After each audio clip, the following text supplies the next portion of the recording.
It was a dreary campaign for much of last season for Bradford City, who struggled to find form both under Mark Hughes and initially under Graham Alexander. But form at the back end of last season offers some hope for the following campaign after achieving a ninth place finish, a little bit out of keeping with how things felt for the majority of the campaign. But with David Sharp coming in to provide a bit more footballing nous upstairs, are Bradford City ready to start living up to their name in League Two? That's what we're going to be discussing and much more on this Summer Deep Dive.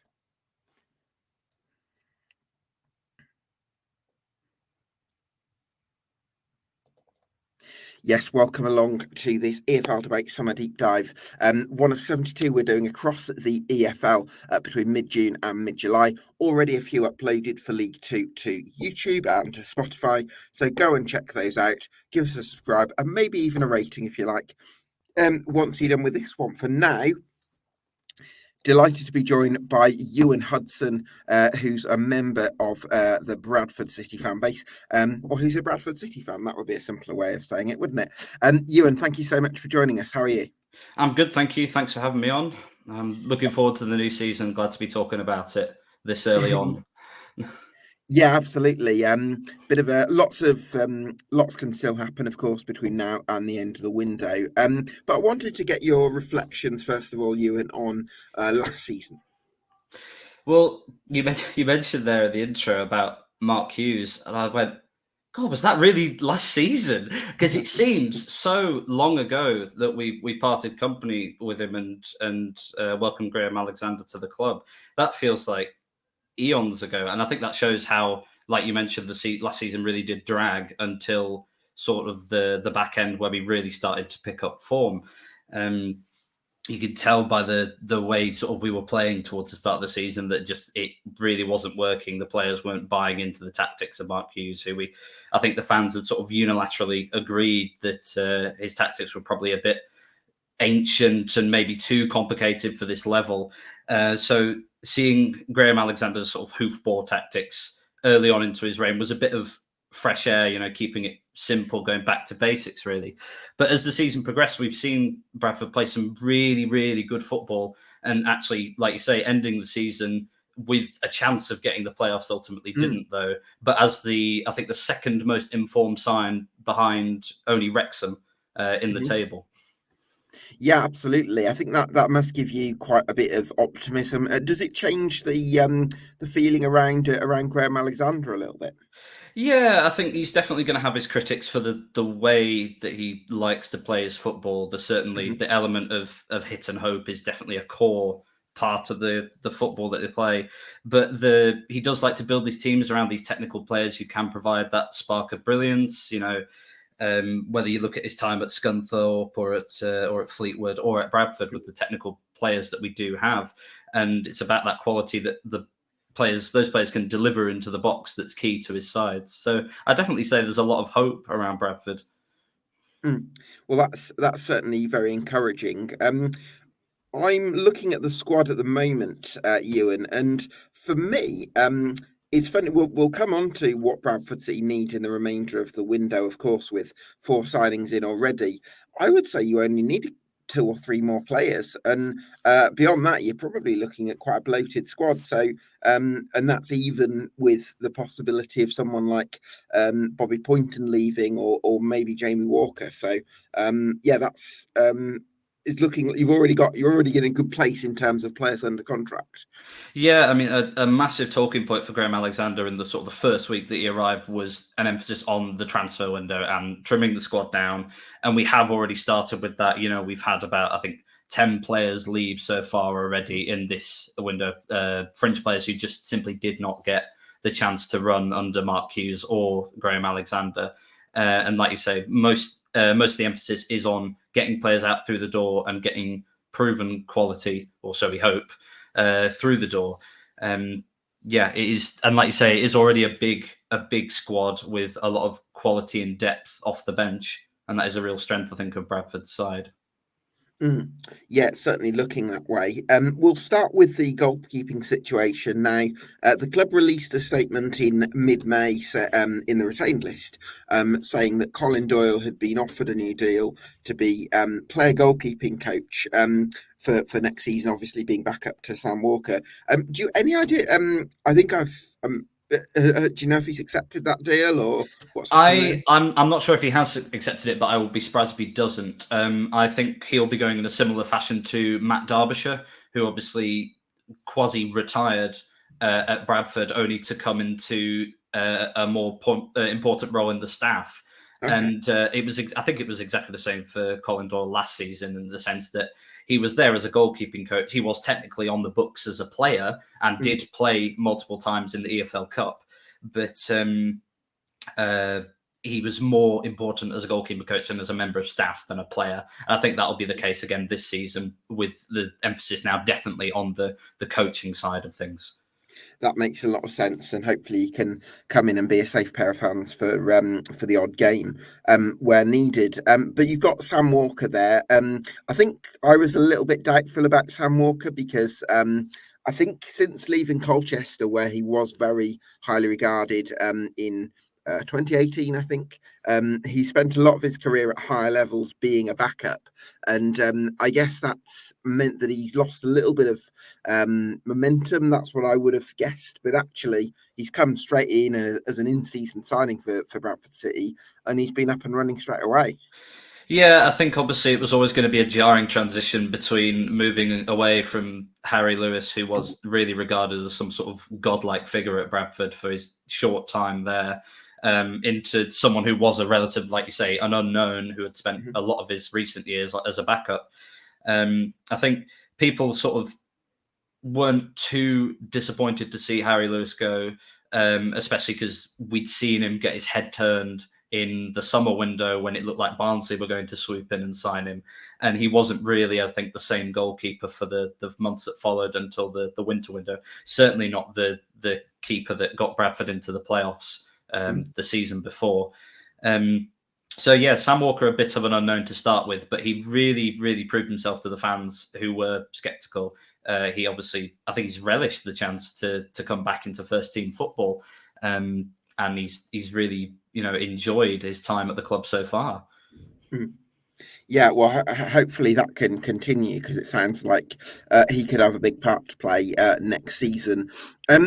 It does seem, I do get the impression, Ewan, that it is going to stay three at the back next season as much as anything because of the volume of potential centre halves you've got. Because you've brought in Callum Johnson, who was right back for Mansfield last season, but can play on the right of a back three. You've got Sam Stubbs, who's been, I think you've taken up his option.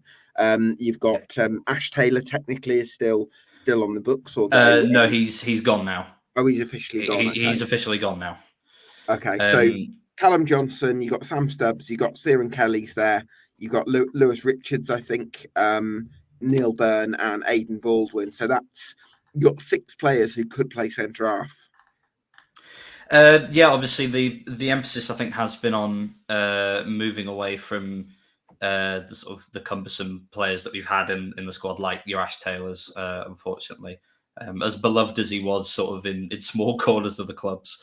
But like you say, I think the signings are very good for this level so far. Obviously, Neil Byrne and Aidan Baldwin coming in from good sides. Unfortunately, we did have to say goodbye to Matty Platt as part of the sort of a little swap deal that seemed to go on between us and Notts County. I think we've come off slightly worse there. I was a great fan of Matty Platt, and I thought he was fantastic at this level. Like you say, the Callum Johnson signing, I think, is a very weird one because obviously he played on as a right back for Mansfield. Coming into the Bradford side, obviously, with Bradford having arguably one of the best right backs in the league at the moment in Brad Halliday, it does look like he might be playing second fiddle, but hopefully, like you say, he will be deployed on the right side of a back three, which Well, obviously. I'm pretty sure that he featured there, played there for Fleetwood a couple of seasons ago, so it's not Right, a role that's okay. completely new to him. Yeah. So, Well, obviously, a massive part of Graham Alexander's system at Bradford is through the wing backs, allowing Halliday to get and Gilead to get as far up the pitch as they can it's a real crucial part of the Hang on, system. Gilead will play left wing back. Yeah, Gilead has played left wing back a lot of last season towards the back end. Oh, okay.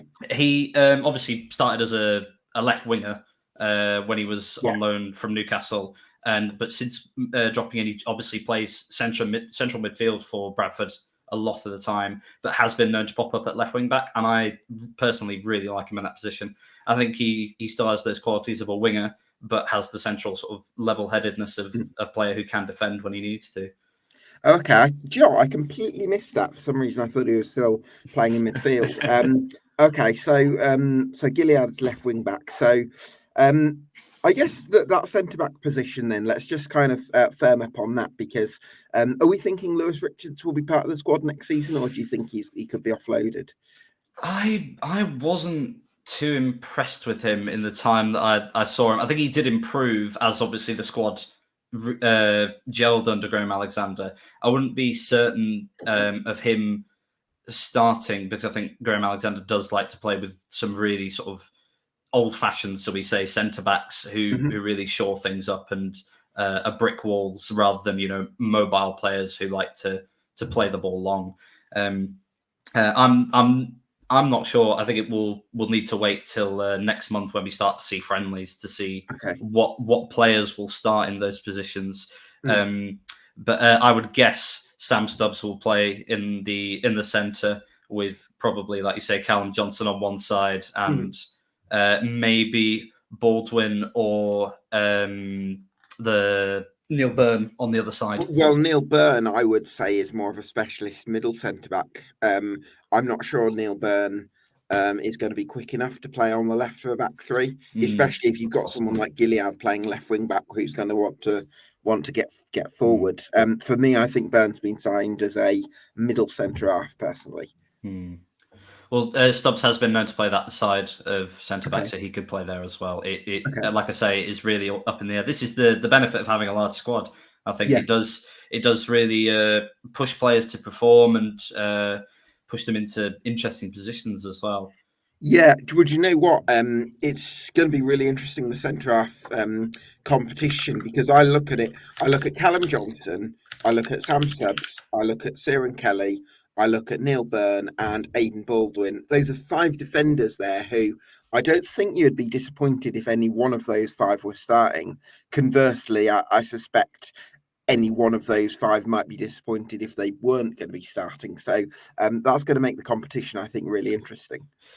Yeah, I think that is what Alexander will want. He'll want players pushing for those spots in order to claim them. But I think you're right. At the end of the day, he will want mobile centre backs on the side of someone who is going to be a stalwart and a brick wall, someone who isn't as mobile to shore up the defence. Do you see Sam Stubbs as being a brick wall? Definitely, he's definitely got those characteristics about him. I see him as slightly more mobile than someone like Matty Platt or Ash Taylor, who's just left. I think Lewis Richards will most likely be one side of that centre. It is really, I think, more of a mentality position than it is an attribute. Anyone can be slow, but not anyone can lead the team from the centre of the defence. Yeah, absolutely. So, talk to me about Ciaran Kelly, Ewan, because he had some really good reviews last season. Do you think there's a chance that he can really push on in this campaign? Yeah, absolutely. He featured quite a lot last season. He is a really, really strong player from everything I've seen of him, both home and away.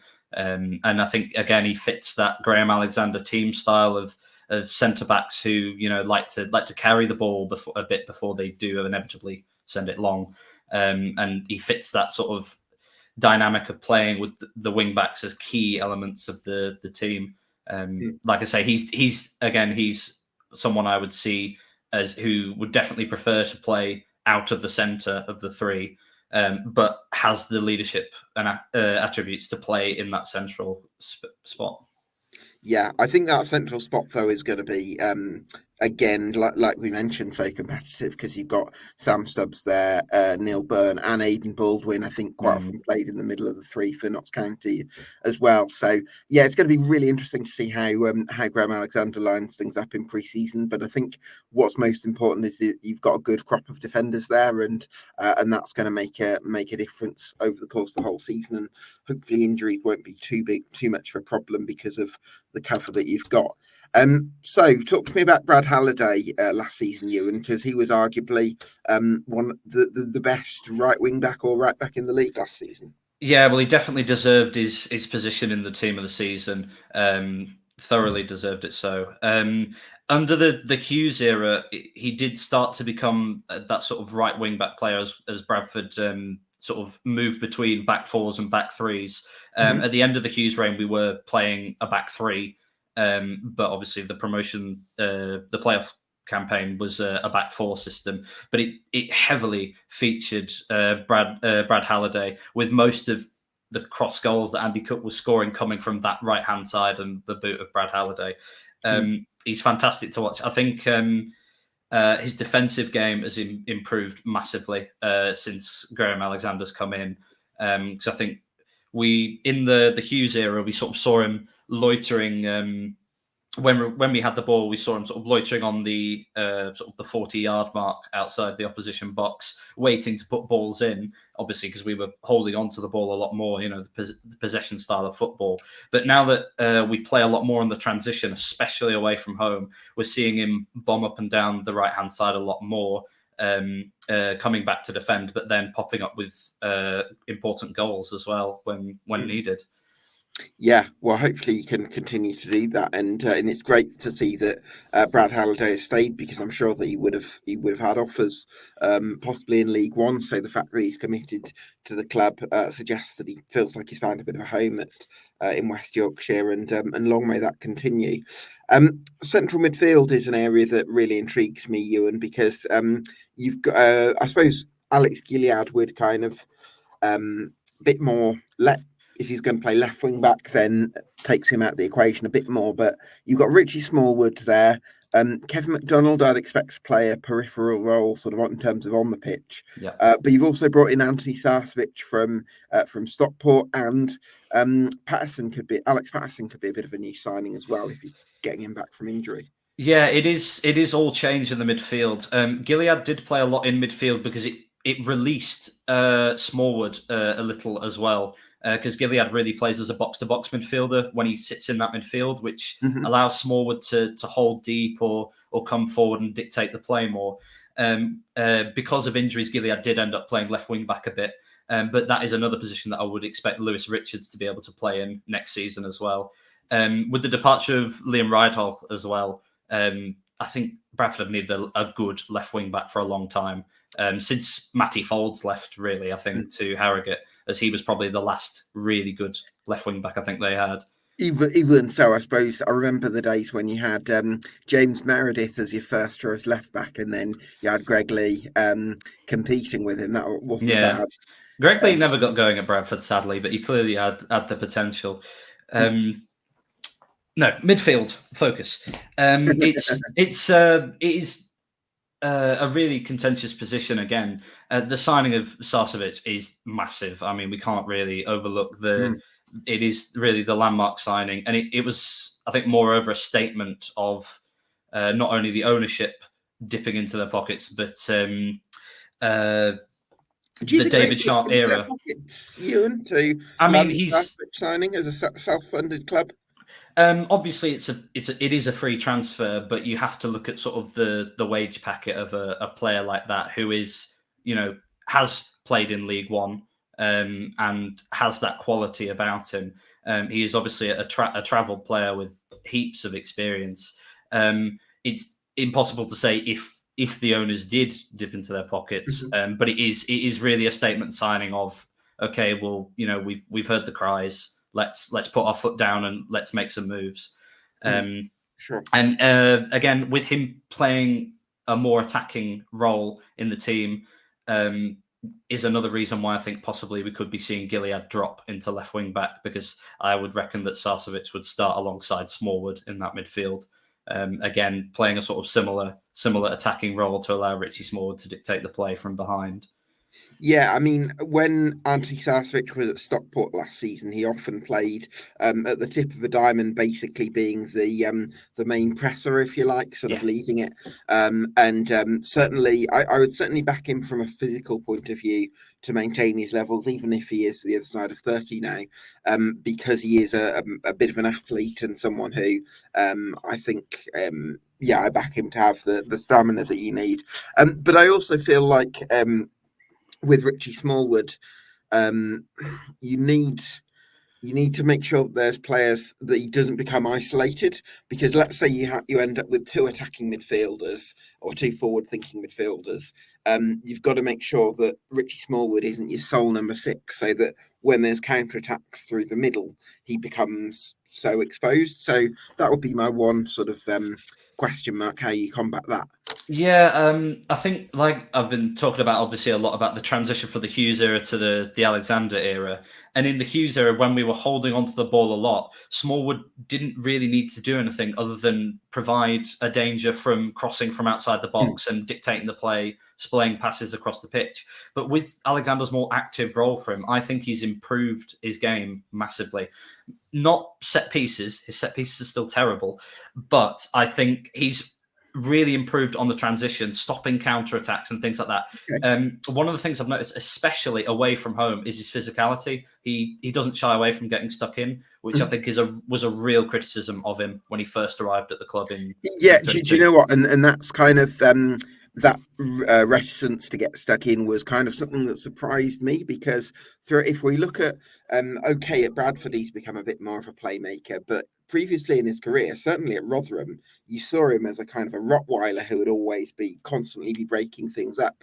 So for him to go to this kind of languid midfielder that wasn't really putting a foot in was kind of a bit surprising from my point of view. So maybe I shouldn't be surprised that actually Graham Alexander's got that side of his game back there.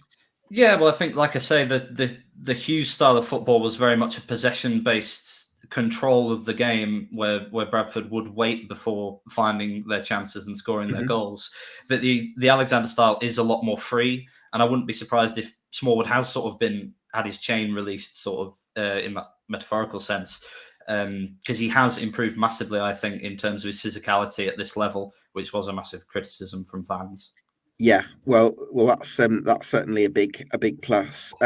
So then, do you think that it's going to be we're going to be looking at a three-man midfield for Bradford City this season, or do you think we're looking at something like two players deeper and maybe someone like Jamie Walker in the 10, or maybe one sitting and then one sitting 2 8? What do you think the configuration is going to look like? It is central attacking midfield, the tip of the diamond, whatever you want to call it, is a real position where we have massive amount of strength. You've already mentioned that Sarcevic can play there, Mm-hmm. but we've got to remember that Walker can play there, Patterson can play there, Poynton can play there. It's Yeah. a real position of strength. Poynton obviously can play out wide as well, so can Walker. Sarcevic, you wouldn't play out wide. You definitely want him through the middle. And same for Patterson.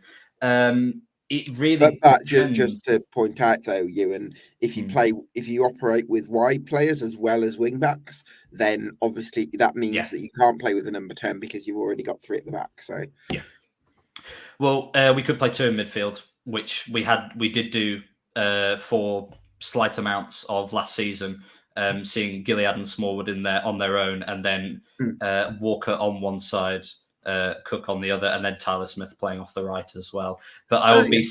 I would be surprised if that is deployed in more than a handful of games next Well, season. if the number 10 With role yeah, is exactly. With the remains quality we have constant, at number 10, mm, you'd be stupid not to play Sarcevic in his preferred role to get the best out of him. mm. Yeah, Um, sorry, go on. no. No, that makes a lot of sense. I want to talk to you about recruitment policy because we've spoken about Sarcevic and being a really marquee signing for Bradford City, and I really do see why it's a really exciting addition because of his CV. You only have to look at where he's won promotion: Fleetwood, Plymouth Argyle, Stockport. Bolton, everywhere he's won promotion from League Two. But I also feel like there's the danger for Bradford City of looking so much at these sorts of early 30s, one promotion before type signings, when actually, if you want to really build a squad that can grow together, then do you want to look at a different profile, and do you need to be a bit more imaginative sometimes? Yeah, I mean, we could fill a whole 100-page book of signings that have come and gone at Bradford, who are over the age of 30, who impressed at other clubs but did not impress at Bradford. Most recent signings that come to mind, like James Vaughan, Owen Doyle, the list is slightly endless. And there is a slight pressure on Sarcevic, I think, to buck that trend of older players coming here and not achieving anything. It's a demanding fan base. I'm not afraid to admit that, and it can cause players to crumble and reject sort of the spotlight that they are given. Do With you know what, regards, though, Ewan? Can we just explore that point? Because I'd be really interested to hear what you think. Portsmouth, I think, struggled. Similar sized club in terms of relative to League One, the Bradford are to League Two. So let's take yeah. Portsmouth as an example. For a while, they were trying to sign players with the experience to play for a club like Portsmouth in League One and handle the pressure of the crowd and the sort of the expectations, like you're alluding to. But actually, it's only when they've started to sign players who have got the ambition to play for a club like Portsmouth, who really want to progress their careers to a certain level, and are sort of fearless and are kind of come in with a different energy. That's actually when Portsmouth have made progress and been able to deliver on sort of their expectations. So that's where and in terms of models and things like that, Portsmouth are quite comparable to Bradford as well. So for me, I just worry that it's quite a risk for the club to always look at it in terms of, have they got the experience to play for Bradford City, and actually start looking at, have they got the ambition and the hunger to play for Bradford. I'm not saying some of these players don't have hunger, but do you know what I mean? That the drive to really improve their careers and get to as high a level as possible. Yeah, absolutely. I think the Bradford model over the past sort of 6 seasons, 7 seasons that we have been in League Two has been centered around experience and players who've been there and done it in order to pull us out of League Two. Whereas I think you're absolutely right. The hunger and the drive comes from the younger players. But and I think Alexander is definitely transitioning towards that, whereas Hughes sort of adhered to the model of people who have gone before. Your Gary Bowyers and other managers like that who relied on the experience in order to help us get promoted. But Alexander seems to be going back to the sort of model of building the spine of your team around experienced players with young, energetic youth academy products, or just young players in general who are going to be the heartbeat of the team. Obviously, a great example of that is Bobby Poynton, who could not, for the life of him, get a foothold in the Hughes era. But recently, Alexander has given him that starlight, and obviously, it's paid off. He was fantastic in the last ebbs of the season, and long may that continue at this club if he stays. Yeah, well, let's hope he does stay, or if not, the club at least gets a helpful fee that can be sort of reinvested back into the budget. Jamie Walker's a really interesting one for me, Ewan, because I think we'll both agree that he's got a lot of quality. The question for me is, he can't stay fit over a full season. So is it about how you manage Jamie Walker, and maybe don't expect too much from him in terms of starting every week? Yeah, I think he has been. I think he was exceptionally unlucky last season in terms of his injuries. Whereas in the playoff campaign of 2022-23, he definitely was not as injured as much. So I think it has been an unlucky season for him. But I think really whether he signs a contract is up to Alexander to convince him that he can fit him into the team. We've already talked about how much strength we have in that number 10 position. And where Walker fits into that, I really don't know. I really want him to stay because I really do like him. and he is a really technical, skilled player. The only really negative you can say about him is he doesn't have as much output as a Sarcevic or a Poynton. He does very much operate, I think, in the background rather than someone who is leading the team forward, scoring goals and creating assists. Yeah, that makes. Although I feel like he has a bit more flair about him than possibly someone. Oh, definitely. Definitely more flair than someone possibly like Sarcevic or Patterson. Poynton obviously has that youthful energy about him, so he's always going to be running his heart off for his boyhood club. But I definitely agree that Walker has that flair, that skill that is needed to make the team work. Yeah, absolutely. So if we're sort of looking at a midfield configuration from, and we could be talking sixes, eights, tens here, Smallwood, Patterson, Sarcevic, Poynton, and Walker. A lot of choices to be made there. I mean, there's the possibility as well that another number 6 type could be coming into the building as well. I'm not sure, but that's what 1, 2, 3, 4. That's 5 players to pick from, and only 3 players to give the starting spot to. A bit like what we've talked about with centre back. So, what do you think is going to be the best midfield configuration for Bradford City? I'm like you say, I think it would be ridiculous not to play with a 10 with the quality that we have in that position, Okay. and also playing with 3 up top slightly stunts the wing backs and their role in the team. So a 3 is preferable. Although I really like Gilead at left wing back, I think it's foolish not to play him as an 8. Really? So you'd bring Gilead into the midfield equation then? Yeah, he like I say, he played there most of the season, but due to injuries, he did end up at left wing back quite a lot last season, especially coming off the bench or shifting into that position later in the game. It depends. I think I'm sure we'll come on to what Bradford City still need, but I still think we do need a good left wing back to push Lewis Richards or whoever plays in that position. Well, Clarkador still there, isn't he? Yes, but he has not been deployed as a left wing back at his time at Bradford. He's been exclusively used as in midfield.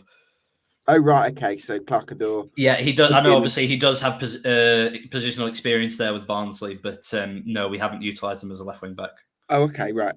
So again, so just to come back to that, we've got you think Alex Gilead is? Yeah, so I think the partnership between Gilead and Smallwood has really flourished. I think, like I say, Gilead playing as a box-to-box midfielder alongside Smallwood sitting as a number 6 is a really, really surefire system. Gilead brings that energy and the running and the legs to the midfield that Smallwood can't really provide, although Smallwood does provide that sort of, like you say, brutish nature at the number 6. And then assuming he stays fit and we keep him on top form, I'd play Sarcevic at the 10. But obviously, the big question is, though, that where do you get Bobby Poynton into that team? Because with his quality, his favourite position is that number 10. We haven't really seen him as an 8. But that could be an option. Sarcevic could also be an option as an 8 as well. Well, Ewan, that's kind of the point that I was going to make, because I'm just looking at it. You got Smallwood there, who's your conductor, if you like. You've got Alex Gilead there, who's your all energy, and then Anthony Sarcevic to an extent. Although I do think he's a decent technician in terms of like one-off actions. I don't think he's creative in the sense of he can kind of travel with the ball or create something out of nothing. So my concern with a midfield 3 of Smallwood, Gilead, and Sarcevic would be that in terms of players who can maybe travel with the ball or provide that bit of flair, I think you're then relying too much on your wing backs, especially. I think Brad Halliday is a good attacking wing back. I think he's very good. I think he's a very complete wing back and definitely one of the best in the division. But is he quite good enough in terms of attacking, amazing going forward, to make it okay that your midfield 3 aren't going to be super creative? Like I'm not having a go at Brad Halliday. No, not at all. And I think he's good going forward. But do I think that if you're building a whole system around the attacking contributions of Brad Halliday, is that going to create you enough chances? That's what I Well, would question. obviously you mentioned. I'll start from the back with Halliday. Especially late on in the season, we saw him cropping up on the edge of the box, scoring goals often, Yeah. shooting from tight angles. He definitely can provide that attacking output. Of course, you don't want to build your team on the attacking prowess of a right wing back and the goals and contributions that he makes. That's ludicrous. With regards to Gilead, I think he's fantastic on the transition. He's a really, really good runner and carrier of the ball. He is a solidly creative player. Okay. Although, again, I'd put him in that Jamie Walker bracket of he has the flair and the legs and the speed, but not necessarily the output in You terms of describe raw Alex numbers. Gilead as having flair, would you, Ewan? Yeah, I genuinely would. I know some Bradford fans will laugh at me for that, but I really do think that the way he carries the ball, he still looks to me like a player who started as a left winger. Admittedly, I don't think he was very successful at his first loan spell at Bradford. He looked poor in sort of the one-on-ones. But I do think he carries the ball fantastically well, and gives him that quality as a box-to-box midfielder. Like you say, with Sarcevic being more of a technician sort of player, he definitely could play in that 8 spot instead of Gilead, and I would happily play Gilead at left wing back, which would free up the number 10 spot for Poynton, which I think is a preferred system for me. If we'll play that way, I don't know. It's as good as Sarcevic will be, hopefully. It is dangerous to rely on his goal output. Obviously, he did quite well in that Stockport team. I think he got eight goals and I think so. Yeah, 7 assists or something like that in the season, which isn't bad from central midfield. But yeah. you can't build your team around it. 8 goals and 7 assists. It's just not enough, really. The only concern I would have is playing Sarcevic in the number 8, whether he has the legs to be a box-to-box midfielder in the same way that Gilead can. That's a good question. Yeah. I'm not absolutely not doubting his ability. We've already talked about the fact he's a fantastic athlete for this level. He's a driven person. He's a motivated winner. But I think possibly away from home, I would be thinking about Sarcevic in the 10 and Gilead for the control of midfield and the ability to break as well. But this is all speculation. This is the brilliant part of having a large squad, is that it is all up in the air, in the sense that Sarcevic could play an 8 or a 10. Gilead could play central midfield or left wing back. Poynton could leave or not leave, or start or not start. I think the options Bradford have this season is really something to be happy about. Yeah, that's you've certainly going to have the depth next season. I kind of feel more impressed with the depth of Bradford City squad than I maybe necessarily do with the first 11. It's like I definitely think you've got lots of good players who could contribute.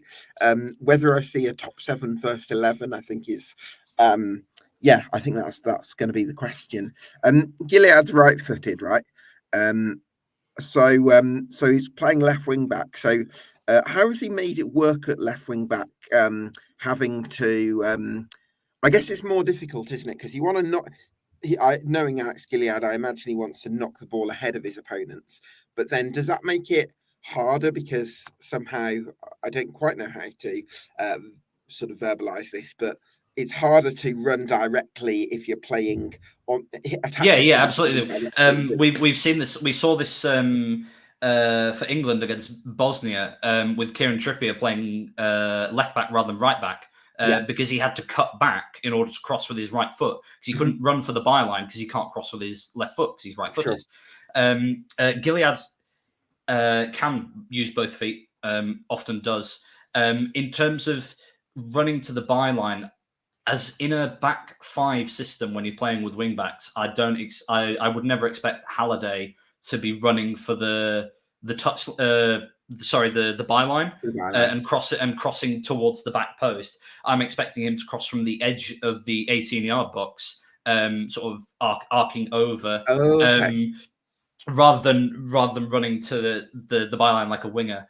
which is why I think Gilead works, because when you're crossing, you want to be sort of crossing towards the keeper, curling towards the far If it's from corner. the Yeah, if it's from hard that to position, you visualize are with hands, but yeah. I think Gilead really does work at left wing back because, like we say, having that experience playing as a winger in a, we are talking obviously 6-7 years ago now. No, but But I really liked him as a winger back in yeah, the day, definitely. yeah, I think he had poor sort of one-on-one qualities, but you could definitely see that the spark and the energy was there. And You say he was poor one-on-one. Didn't he tear apart Craig Woodman for Exeter City? yeah, he did have good spells across a lot of different clubs. Obviously, he was at Shrewsbury for a long time as well, and he did have quality at Bradford as well. Obviously, it wasn't. Bradford have never really played, I think, with high quality wingers as a system in general. I think we've always been a midfield team for the past sort of 10 years, I'd say. The emphasis, obviously, with lower league football being on your big target man and the people who play around that. He's definitely got the legs to play left wing back. I've already talked about his potential as a box to box midfielder, and I think I would love to see him deployed there more often. Whether he is, I doubt, because I think Alexander does value him too much as a midfielder for the potential that he provides alongside Smallwood. Do you know what? The more we've spoken about Alex Gilead, and the more convinced I am about his importance this season for either role, really. Because if I think back to Stockport County, I don't think they had, other than Louis Barry, who was fit for the first 3 months of the season, I don't think Stockport had necessarily anyone who was like 9 out of 10 every week. But it's like these players, like they have players called Ryan Crowsdale, who was linked with Bradford, Will Collar, players he's out at Port Vale. yeah, exactly. But players who just have an incredible work ethic and can deliver a solid performance every week. I think that's a really valuable thing in League Two, and I think if you've got players who are consistent, that's what can get you top three at this level over a full season. So I'm starting to see Alex Gilead as a really important player for next season. And I don't think we've quite we've touched on Alex Pattison. Do you put his injury down as a key factor behind the sort of your poor middle season form last season?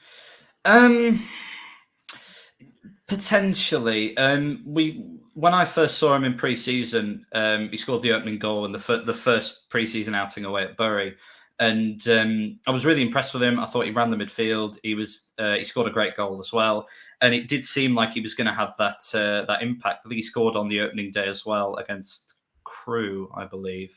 You might have to fact check that one. But I think as well, not just him being injured, but I think Alexander's slight reluctancy to give Poynton the limelight and the start that he deserved, alongside obviously the injuries to Jamie Walker as well. We did have quite an injury hit campaign, which led to Sam Stubbs playing in midfield at one point. Another midfield problem. Sam Stubbs can play as a number 6. I think we did have an injury hit campaign, but especially at that sort of central attacking midfield role, we struggled to find sort of a reliable starter with both injuries to Jamie Walker and Alex Pattison, and Poynton sort of not getting the maybe the game time he deserved. Yeah, absolutely. Let's move on to the attack then, Ewan, because we know what Andy Cook can do. We saw it in 22-23. He is getting on a bit now, so whether he can replicate what he did a year ago, we don't quite know. But certainly we know that he is capable at this level. The big thing for me, Ewan, is I think you've got to pair Andy Cook with a striker that's quick and can really get in behind, because that's how I think you're going to get the best out of him. And what you don't want to do is rely on him so heavily that he's got to be the one that does everything, because I think at this stage of his career, that might just be a bit of a tall order. Yeah, absolutely. It's the classic sort of big man, little man pairing that we're looking for, and I think Bradford have been searching for since Naki Wells and James Hansen last played together at Bradford. And that is always the comparison that fans will make whenever a small striker The plays alongside. number of Bradford City fans I've spoken to that have always mentioned the Wells and Hanson partnership, even though it's 10 years ago now. Yeah, it truly was something special. The synergy that those two had together, and it is. There's a good reason why we always talk about it and compare it. Is because it is the benchmark for comparisons, not only at Bradford but probably in sort of this style of football with the synergy that they provided together. I think you're absolutely right. I think we do rely on Andy Cook too much. I think whilst obviously he got that golden boot in 22-23, obviously we saw a little drop off this season, but obviously managerial change and obviously a change in style as well. But he did still manage to pick up 17 goals, which is not You'd bad. settle for that, wouldn't you? Not bad, yeah. Yeah.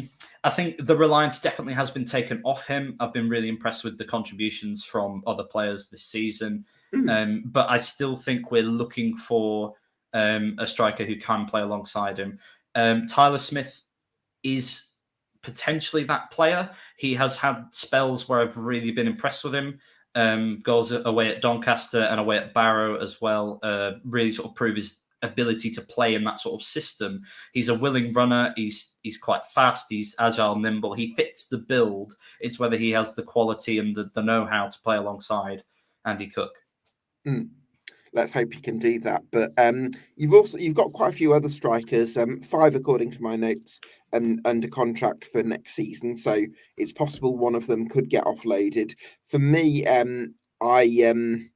I'm not sure about Verdane Oliver because he doesn't have enough mobility for my liking at this level, and that's where I would maybe wonder about if someone comes in for him to pay part of his wages, would that be worth doing? But then the other options, of course, you've got Jake Young, who hasn't yet done it for Bradford City, but he has done it to an extent for Forest Green and certainly for Swindon in the first half of last season. And you've got Kavanagh as well, who I believe has had some, I believe you think a lot of. Yeah, Kavanagh's been a really, really strong player. I think as a Bradford fan, I've always admired players from other teams who really get under your skin. Your Paddy Maddens, your McConvilles, your what's his name from Swindon with the ponytail? I can't remember his name.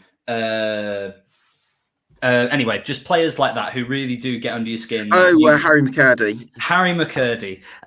Players like that who really do get under your skin because you just know they're going to pop up with a crucial goal and celebrate in front of your stand. And I think Kavanagh is that player. I think he really does strike me as someone who is quite cheeky. He definitely has the skill and the flair. Whether I'd play him alongside Andy Cook as that sort of drop-off player to make runs. He's not as willing a runner as Tyler Smith, but he definitely has the potential to be the starter. He's a really crucial player for us in terms of the goal contributions he had later on in the season. It is really up in the air. Verdane Oliver, I do not think will be at the club any longer. Obviously had that loan spell at Stevenage, and it's clear that he is not part of Graham Alexander's plans. Yeah, that makes a lot of sense. So, so very interesting. I think you probably put throw a blanket over Callum Kavanagh, Jake Young, and Tyler Smith, and it's like X Factor where they're all auditioning to be the strike partner, because I think it would be difficult to rank those three, and one of them will probably feel quite hard done by to not get the game time they deserve, because that seems to be again like a common theme that we keep coming to, you, and a lot of competition already there, which I suppose brings me to the broader point here, which is do you see it as a positive thing that Bradford City have this many players under contract and this many players who would be you wouldn't mind being in the first 11, or do you think that it would be better if you actually had more players out of contract and Graham Alexander had more free reign and more scope to do what he wants with the squad? I think, obviously, I've already mentioned that the emphasis for Graham Alexander was on trimming the squad, and I think he has done that, definitely. Obviously, we saw a large number of players depart in the winter window last season, and we've already seen 10 players depart out of contract or leaving to join other clubs. In terms of whether he's got what he wants out of the squad, I think he's certainly now a lot closer. And I think probably he has got as close as to a maybe an 18 rather than a 25 or however many players Mhm. you want to consider. Yeah. I definitely think the competition is a good thing. Whether certain players want that competition, I'm not sure. Mm. Briefly, just touching on Jake Young, Sure. who spent a lot of his early time at Bradford when he originally arrived from Forest Green, playing off the left side of a front three rather than as a player dropping off a central striker. He obviously there was this whole fiasco about whether Bradford were going to sell him because it looked like there was a bit of a dilemma between the player and the board, with Jake Young supposedly wanting a move on and the board possibly waiting for the right opportunity to cash in. Mhm. But obviously that opportunity never came in that winter window. It will be interesting to see if he does leave. I don't think fans would be too disheartened if he did leave because of the performances that happened after he came back from Mm. Swindon. They weren't anything really to be staggered by. Certainly nothing to the level of what he was playing at Swindon. Whether he can pick up that form now that he's sort of settled back at Bradford and say, right, well, this is a new season, new manager, let's see what we can do. Because I think it's common knowledge now that Mark Hughes did not like him. He really thought, and he didn't get the game time that he deserved after a promising sort of year at Forest Green. Yeah. Probably the best goal he scored at Valley Parade was for Forest Green. Expectations for next season, Ewan.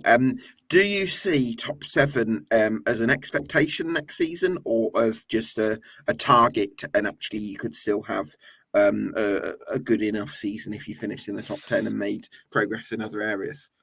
I can't decide what League Two is going to be like next season. The only certainty I have is I think that Notts County will win it. I Ooh. think the signings that they've made so far are quality. They've just signed is it Oh, Nick Cerula? Cerula, yeah. Yeah, Cerula from Crawley, which is a fantastic signing at this level. Mhm. I think they'll top out this league this season if they can solve their defensive issues, That's the big one. which is a big if.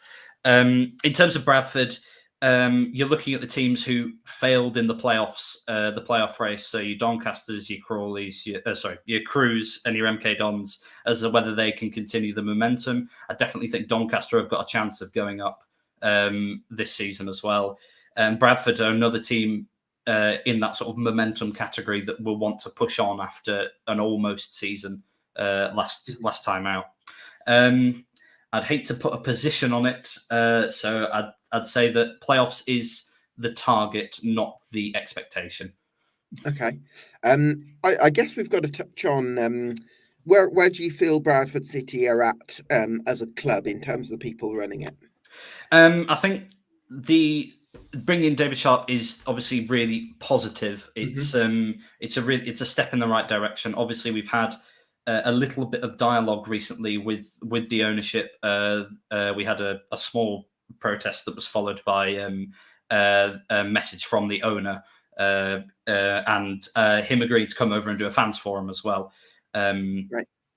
I think the discourse is opening. Whether it is healed, I don't. It's impossible to tell Hmm. because if we got promoted this season, and we continue to improve, then obviously there's no problem. We can not talk about it ever again. But should we have another disastrous campaign, a disastrous start, or not meet the expectation this campaign, then there will obviously be more questions asked, I suppose. But the signs are very positive at the moment. Obviously, David Sharp's come in with a bit of know-how, and I think of the four signings that we've had so far, I'd definitely say that the Callum Johnson and the Sarsabit deals are really, really big. Yeah, they certainly make a difference. I'm slightly unsure as to how Callum Johnson and Brad Halliday will work simultaneously, because sometimes it can be a bit like having two right backs on the pitch where they might get in each other's way a little Yes, bit. And absolutely. then there's the danger if Callum Johnson becomes too attacking, then do your other centre halves have to cover too much ground? And I do wonder if it could look a little bit Yeah. disjointed. So I've got some Yeah. squad. I definitely have the same concern. I think it's for the signing itself, it does sort of feel like other clubs were sniffing around and we've done the best thing, which is to make sure that we get him and no one else does. Mm. In terms of how they fit together, I'm absolutely in agreement. I think he's obviously a very attacking minded player. So playing him on the right side of a centre back three is kind of like putting a sort of leash on him, I suppose, and saying, well, you are going to play defensive side of Halliday's game, and you're going to have to work together. And the other alternative is, like I've already mentioned, that he actually plays second fiddle, which seems He's not going to. Yeah, he's not going it to. seems ridiculous to Yeah. think, because coming out of a promotion-winning Mansfield side and the quality that he provided them as a standalone right back, the attacking threat that he provided, I can't see him settling for that. Unless, of course, we have just signed him to keep him off the hands of other clubs that would be potential rivals. Which is a lovely recruitment strategy, I think. Yeah, excellent. Yeah. Yeah.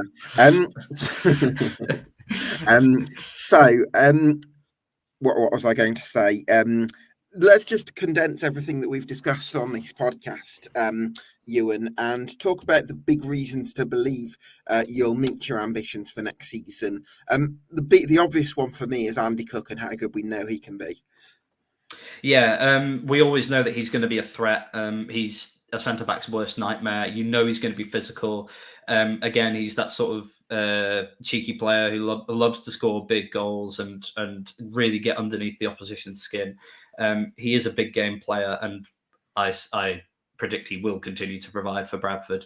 Even if, obviously, you are mentioned he is slightly pushing on now in terms of how old he is. Any other big reasons? I suppose the depth of options that you've got. got. Yeah, the competition and the depth of options is fantastic. And pairing that alongside, obviously, the good signings so far. Obviously, it's crazy to think that, obviously, we're talking about potential and real strong signings, and we're not even into July yet. There's still a lot of movement, obviously, to be done in the transfer window, whether we look at departures or incomings. But there is real reason to obviously be hopeful with the calibre of signings that we are making to fit alongside, obviously, existing players who have started to prove themselves. Yeah, absolutely. So you're looking at players like Brad Halliday, Andy Cook are two of the best players in the league. So I think that's a real strong point, and you've got a few consistent performers in there as well. So if you can find the right blend of players, I think there's a lot of room for optimism. To flip that on its head, then what are your big reasons for doubt? I guess for me, that you can tell me your reasons for doubt, but for me, I struggle to trust Bradford City at the moment, while Stefan Rupp is owner and while Ryan Sparks is CEO. I can't really comment on that in terms of not for political reasons, for just sense of it is impossible to tell, because you can't ever speculate what goes on behind the scenes and what people's motives are and what goes on. That's one thing, Ewan. But on the other hand, you sort of have to collect a certain amount of evidence based on what's said. And when there's other people in similar roles at other clubs who are very open with fans and are very sort of transparent in the way that they interact, and then there's people at Bradford City who don't necessarily operate that way and have given us reasons to be sort of a little bit skeptical of them, then surely you've got to take that on board. Yeah, definitely. Yeah, I think we are firmly aware that we have ownership problems. To what degree fans agree on that, and the severity of that really varies from fans who actively take up the opinion that we need an ownership change, to fans that focus on what goes on the pitch. And I'm a firm believer in what goes on the pitch is more important. And you need to, and only when you start losing, you can start to scrutinize what is is going on outside of the pitch. We certainly saw it for the season we were relegated to League Two. There was obviously clearly problems off the pitch that bled onto it. Do you think they're mutually exclusive there, Ewan? Because I think you can be supportive of the players on the pitch, and you can say yes, we're delighted with the results, but you can still keep an eye on what goes on off the pitch, because that makes yeah, absolutely, and that is the middle ground of sort of the two parties I decided. I alluded to the happy clappers, as we call them, who just turn up to the match. They're there for the football. They don't delve into the politics of it. Sure. And the people who actively take an interest in the running of the club and how it goes. And there are people who obviously litter that line from one end to the other with how they feel about the club. Sure. It is obviously always going to be a talking point as long as Rupp stays at the club. Unless obviously he can step out and heal things. And I think the David Sharp appointment and the signings that have been made so far are a real step in the right direction. Not in terms of maybe the running of the club, but certainly in his approach, maybe, and his willingness to listen more over than anything. Yeah, absolutely. And by the way, I totally agree with you. I think David Sharp coming in is a big positive for Bradford City, especially in that head of football role. So that's a big step forward.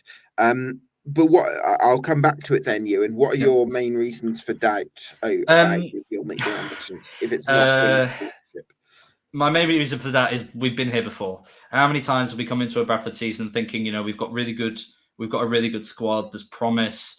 There's essentially no reason to believe that we would really fail.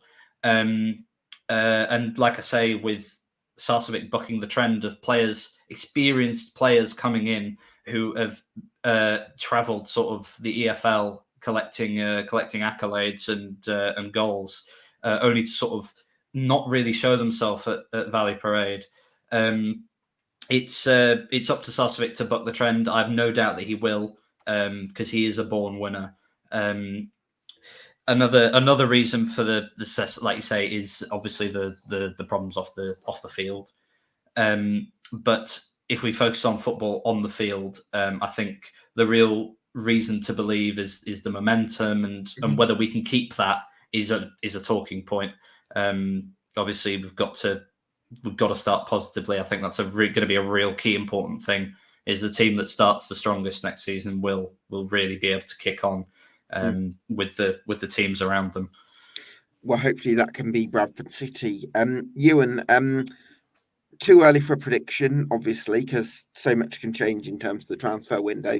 But give me a number between 1 and 10, just to let me know right now how you're feeling about how optimistic you're feeling about Bradford City's chances, with 10 being the most optimistic.